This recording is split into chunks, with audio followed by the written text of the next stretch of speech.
ئێمە زۆرێکمان هاوڕێمان خراپە، هاوڕێی خراپمان هەیە. پیاوێکی ئیماندار دەڵێ بە برادەرێکی خۆم وت تاقیم کردەوە، وتم بزانم برادەرەکەم ئیمانەکەی چۆنە، وەکو تاقیکردنەوەیە، وتم فڵان کەس من 22 سەعات خەوتم، 22 سەعات هەڵنەسام لە خەو بێ بچڕان، 22 سەعات لە خەو هەڵنەسام لەسەر جێگا خەوتم. ئەڵێ برادەرەکەم وتی یعنی 22 سەعات نانن نەخوارد؟ 22 سەعات ئەها فکری لای چییە؟ نان چێشت.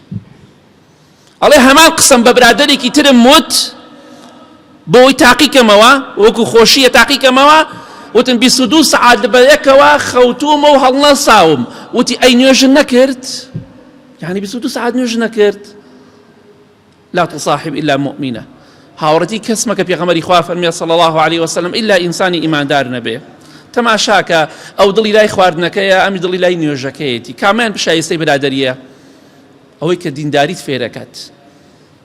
خوشکی بەڕێزم، شوو بە پیاوێک بکە دیندار بێ، ڕەوشت و ئەخلاقی جوان بێت، دینداریشی جوان بێ.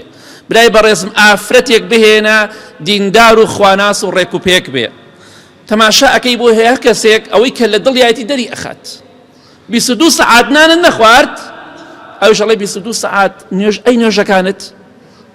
ئەوە گرنگە.